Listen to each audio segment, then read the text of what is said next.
I guess we're kind of monsters now too. Halo, apa kabar semuanya? Semoga kalian semua sehat. Kali ini si Bray akan membahas sebuah alur cerita film yang sangat seru dan beradrenalin. Si Bray bisa pastikan kalian akan suka dengan film ini dan cobalah tonton sampai selesai.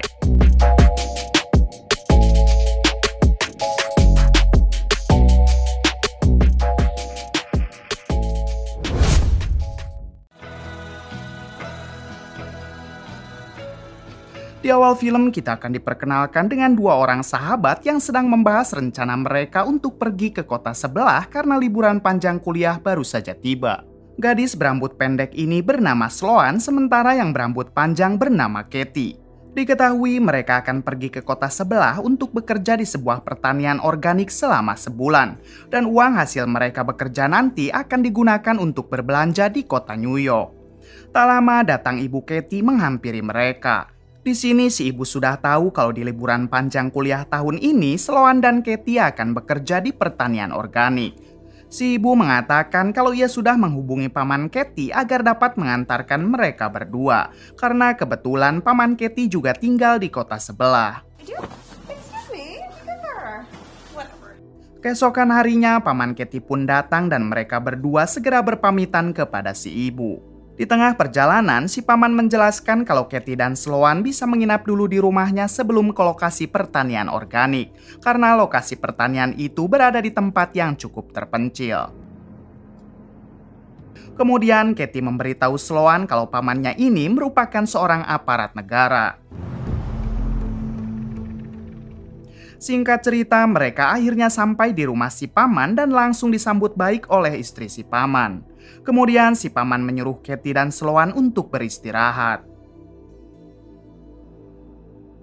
Malam harinya si paman menghampiri mereka dan memberitahu kalau besok ia tidak bisa mengantar mereka sampai ke lokasi pertanian organik karena ada urusan yang mendadak. What are we gonna call you?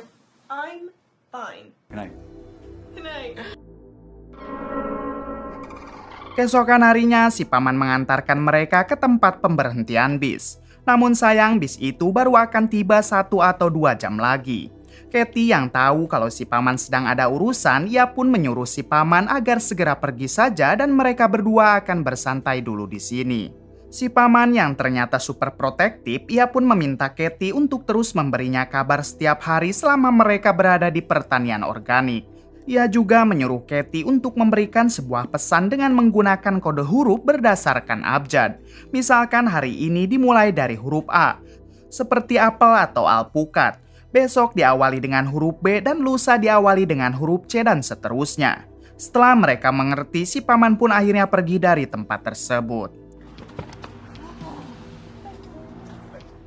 Kemudian Sloan dan Katie mampir dulu ke sebuah kafe sambil menunggu bisnya datang. Terlihat si pemilik kafe yang kepalanya sudah burudul memandangi mereka dengan cara yang genit. Bersamaan dengan itu tiba-tiba datang 2 pria tampan yang juga ingin memesan makanan. Kedua pria ini adalah sepasang saudara yang kakaknya bernama Jedo dan adiknya bernama Lucas.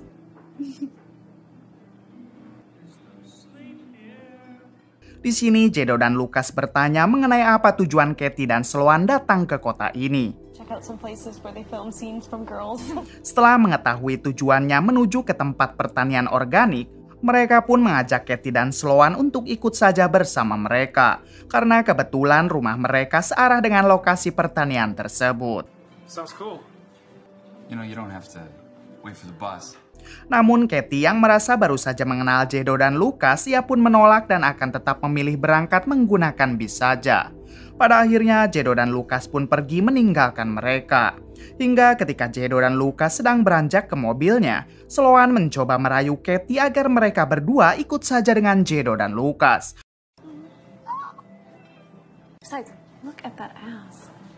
Setelah dirayu oleh Sloan, pada akhirnya mereka memutuskan untuk menumpang dengan Jedo dan Lucas. Di tengah perjalanan yang cukup jauh, Katie dan Sloan dibuat sedikit khawatir tatkala Jedo malah membawanya ke tempat yang lain. Di sini Jedo mengatakan agar mereka tidak usah khawatir.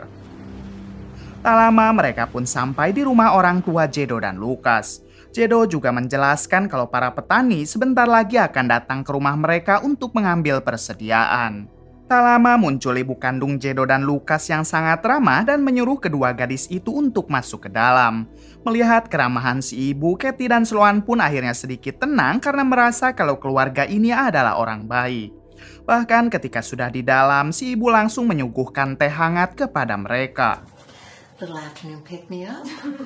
Bersamaan dengan itu, si paman kembali menanyakan kabar Katie pada hari ini. Katie pun dengan segera membalas pesan tersebut kalau ia baik-baik saja dan diakhiri dengan kata apel sebagai kode. Namun setelah tehnya diminum, Sloan menyadari kalau minuman itu sudah diberi bius. Dengan cepat Sloan mengajak Katie untuk bergegas pergi dari rumah tersebut. Sayangnya bius itu sudah mulai bereaksi hingga membuat kedua gadis itu pingsan. Alhasil dengan mudah Jedo dan Lukas kembali membawa mereka masuk ke dalam rumah. Keesokan harinya memperlihatkan dua buah kontainer yang ada di tengah hutan. Tak lama keluarlah orang di dalam kedua kontainer tersebut dan ternyata itu adalah Sloan dan Katie yang sudah dalam keadaan dirantai. Kemudian kedua gadis itu pun segera berteriak meminta tolong. No one can hear you bang and scream. Lalu datanglah Jedo menghampiri mereka dan menyuruh mereka untuk berteriak lebih kencang lagi. Karena ternyata sekencang apapun mereka berteriak, tidak akan ada orang yang bisa mendengar. Kemudian Jedo menjelaskan kalau sekarang Sloan dan Katie akan tinggal sementara di dalam kontainer sebelum dijual ke luar negeri. That there's the toilet. That there is a fine man. Just go with it. Beberapa menit setelah itu datanglah seorang pria bernama Boris. Diketahui Boris ini adalah bos dari Jedo dan Lukas dalam melancarkan bisnis perdagangan manusia. Kemudian Boris mengatakan kalau paman Katie terus saja memberikan pesan ke ponsel Katie yang sudah ada di tangannya. Untuk itu Boris memaksa Katie agar ia bisa membalas pesan tersebut supaya si paman tidak curiga. Boris juga tahu kalau di akhir pesan sebelumnya Katie menulis sebuah kata apel sebagai kode. Sloan menyaut dengan menjelaskan kalau paman Katie selalu meminta sebuah kode dengan menulis kata apel di setiap pesan yang dikirim. Mendengar hal tersebut, Boris pun langsung membalas pesannya diakhiri dengan kata apel. Adegan berpindah ke si paman yang baru saja mandi dan bertanya kepada istrinya apakah Katie dan Sloan sudah membalas pesannya. Si istri mengatakan kalau Katie baru saja membalas pesan. Namun ketika dibuka, si paman dibuat sedikit khawatir karena seharusnya hari ini Katie memberi kode dengan diawali huruf B. Istri si paman mencoba menjelaskan kalau Katie dan Sloan sudah besar sehingga tidak perlu untuk dikhawatirkan. Kembali ke Katie dan Sloan yang sekarang hendak dimandikan menggunakan pancuran darurat. Namun bersamaan dengan itu tiba-tiba seorang serif berhasil menemukan mereka. Di sini Katie dan Sloan sangat senang karena akhirnya mereka berdua bisa selamat. Akan tetapi si serif ternyata hanya sedang bersandiwara karena ia juga adalah bagian dari komplotan Jedo dan Lukas. Kemudian si serif pun meminta jatah sebelum kedua gadis tersebut dijual. Setelah puas menganu-anu Katie, terlihat si serif kembali pergi menuju kantor polisi. Tak lama Sloan mendatangi kontainer Katie dan nampak Katie sangat terpukul dengan apa yang barusan dilakukan oleh si serif. Di sisi lain, paman Katie yang merasa khawatir dengan Katie dan Sloan, ia pun mencoba menghubungi tempat pertanian organik. Ia dibuat semakin cemas tatkala mengetahui kalau kedua gadis itu tidak ada di lokasi pertanian. I'll explain everything to your parents. Beberapa jam kemudian, adegan berpindah ke Jedo dan Lukas yang datang dengan membawa seorang pria yang merupakan kades atau kepala desa. Ternyata si kades juga ingin meminta jatah dan kali ini si kades menunjuk Sloan sebagai wanita yang ia pilih. Ketika sudah di dalam kontainer, si kades sempat berbuat kasar kepada Sloan sebelum ia menjalankan aksinya.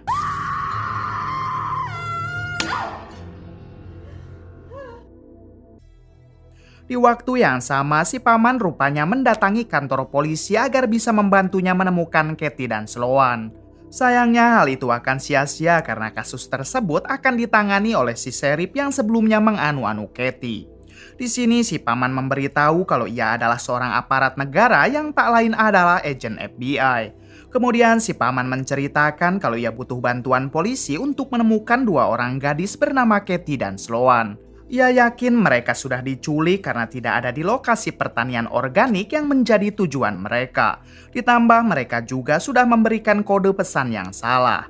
Mendengar hal itu, si sheriff pun berjanji akan segera mencari Katie dan Sloan secepatnya. My deputies and I will question everybody at that farm. Type they'll often take off on their own for a while. I don't think that's the case. It's understandable.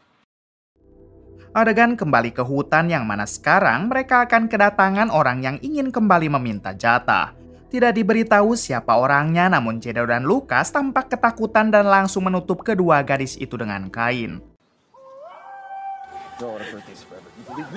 Tak lama datanglah orang tersebut menggunakan penutup topeng bergambar babi.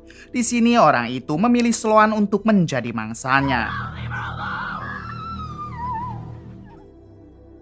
Setelah selesai, entah apa yang dilakukan orang tadi, yang jelas Sloan tampak sangat syok dan ketakutan. Katie mencoba menenangkan Sloan dengan mengatakan kalau mereka pasti bisa pergi dari tempat ini dengan selamat. Di sisi lain terlihat si paman yang mendatangi sebuah kafe di sekitaran tempat pemberhentian bis waktu itu. Di sini si paman mencoba bertanya kepada si pemilik kafe apakah ia pernah melihat kedua gadis ini sambil menunjukkan fotonya. Si pemilik kafe yang masih ingat, ia pun langsung menceritakan kalau mereka sempat dibawa oleh dua orang pemuda yang entah namanya siapa. Namun si pemilik kafe sempat melihat kedua pemuda tersebut menggunakan mobil pick-up berwarna biru serta menyebutkan ciri-cirinya. Blue pickup had a bumper sticker.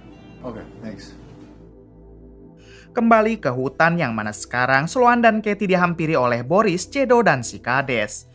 Di sini Boris sudah diberitahu oleh si sheriff mengenai Sloan dan Katie yang saat ini sedang dicari oleh pamannya yang merupakan agen FBI. Kemudian Boris menyuruh si Kades untuk menjaga mereka sampai si sheriff datang ke sini karena si sheriff akan langsung menjual mereka. Ketika si Kades sedang mengawasi Sloan dan Katie sambil menunggu si sheriff, tiba-tiba Katie mendekati si Kades sambil merayunya.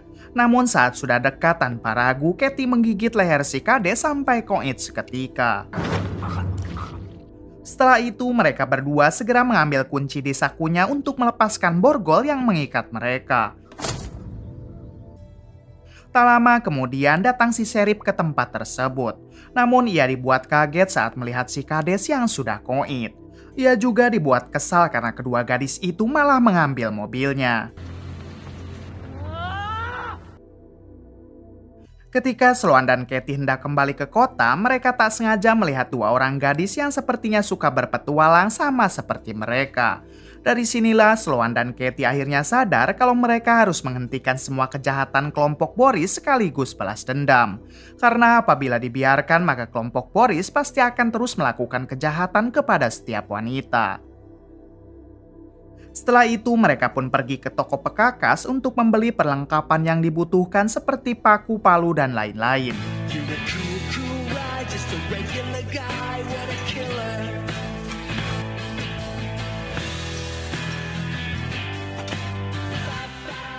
Selesai berbelanja, mereka pun segera membayar dengan uang yang mereka temukan di dalam mobil si sheriff.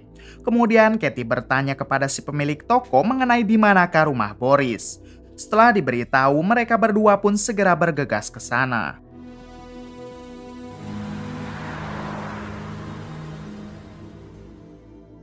Di sisi lain terlihat si paman yang mendatangi tempat asuransi mobil di kota itu untuk melanjutkan penyidikannya.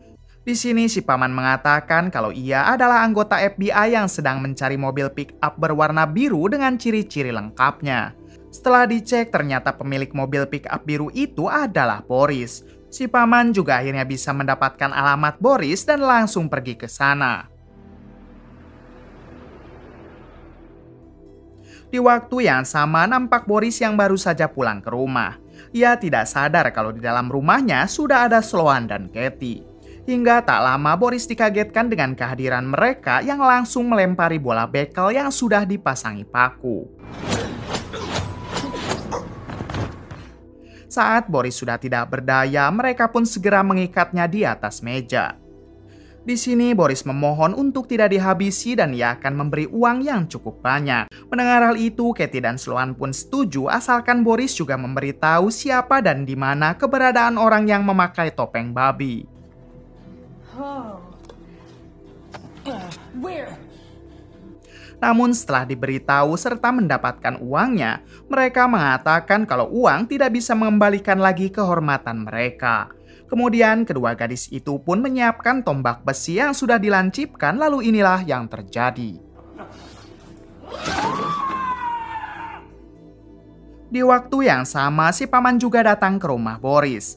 Namun saat masuk ke dalam, ia hanya melihat Boris yang sudah koit dengan sangat mengenaskan. Ketika ia keluar, si paman juga sempat melihat mobil pick-up milik Boris yang dibawa kabur. Setelah itu, Katie dan Sloan pergi ke sebuah gereja, karena menurut pengakuan Boris, seseorang yang memakai topeng babi pasti ada di sana.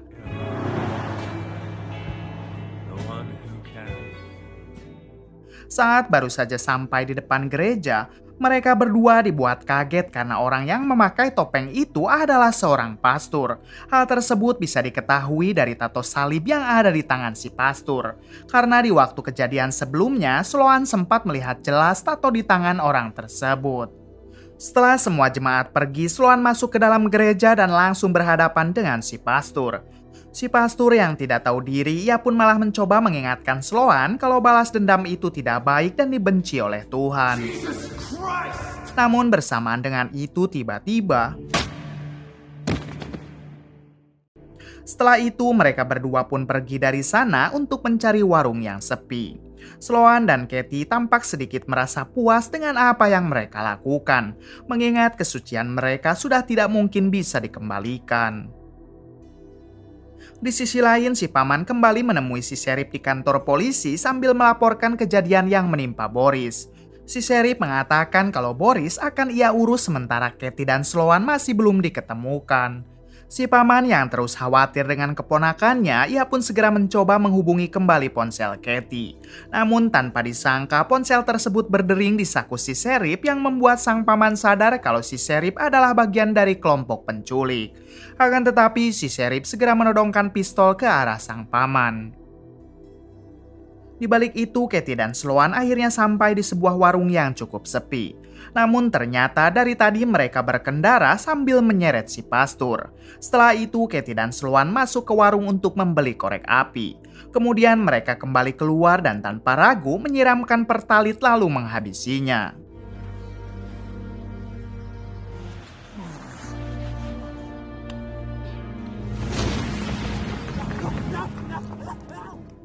Adegan berpindah ke si paman yang ternyata sekarang disandra di dalam rumah si Sheriff sambil menyetel musik yang sangat keras agar teriakan si paman tidak terdengar keluar.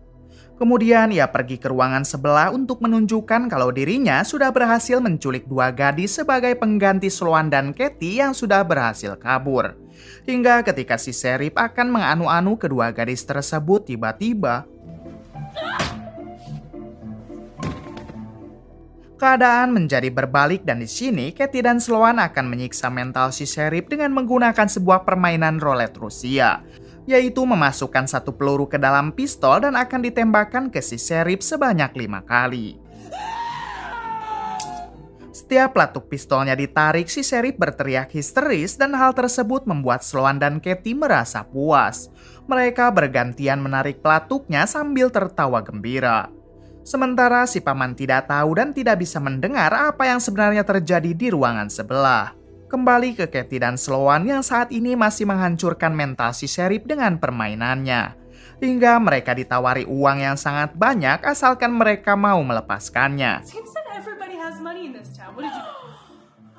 Mendengar hal itu, Katie pun setuju, namun setelah mengetahui tempat si Sheriff menyimpan uangnya, ia tanpa ragu menghabisi si Sheriff.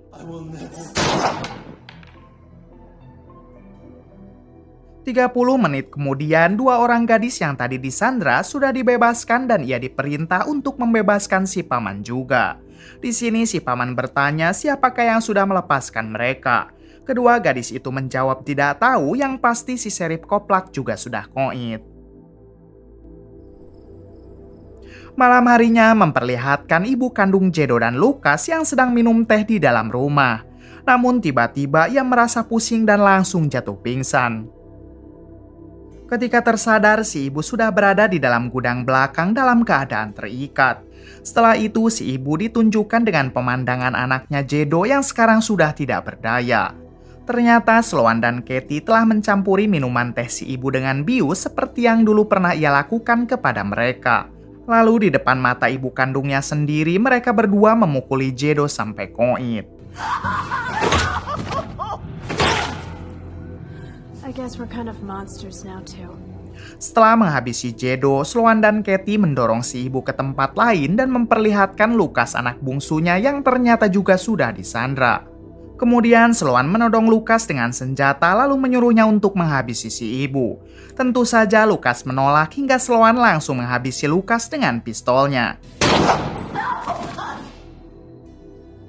Setelah itu mereka sengaja merekayasa TKP agar aparat polisi menyangka kalau salah satu dari kelompok perdagangan manusia telah melakukan pembunuhan massal kepada kelompoknya sendiri. Artinya Lucas akan dibuat seolah-olah dirinya lah yang telah menghabisi semua orang. Lalu Lucas dianggap memilih mengakhiri hidupnya. Sekarang giliran si ibu. Akan tetapi sebelum hal tersebut dilakukan, si ibu mencoba menyogok mereka dengan uang yang sangat banyak. Namun seperti biasa, setelah diberitahu keberadaan uang tersebut, mereka tanpa ragu menghabisi si ibu menggunakan sebuah mesin rumput. I guess we're kind of monsters now too. Singkat cerita, 1 bulan kemudian si paman kembali berkunjung ke rumah Katie. Tak lama Sloan dan Katie pamit kepada ibunya karena ternyata mereka akan berangkat ke New York untuk berbelanja sesuai rencana mereka di awal film. Tentu saja mereka berdua sekarang mempunyai uang yang banyak dari para korban yang telah mereka habisi. Tamat. Bagaimana menurut kalian? Kisah yang mungkin dapat kita ambil dari film ini salah satunya adalah jangan mau diajak pergi oleh orang asing atau orang yang baru saja dikenal. Oke, terima kasih yang sudah menonton sampai akhir. Mohon maaf bila banyak kesalahan. Salam dari Bright Movie.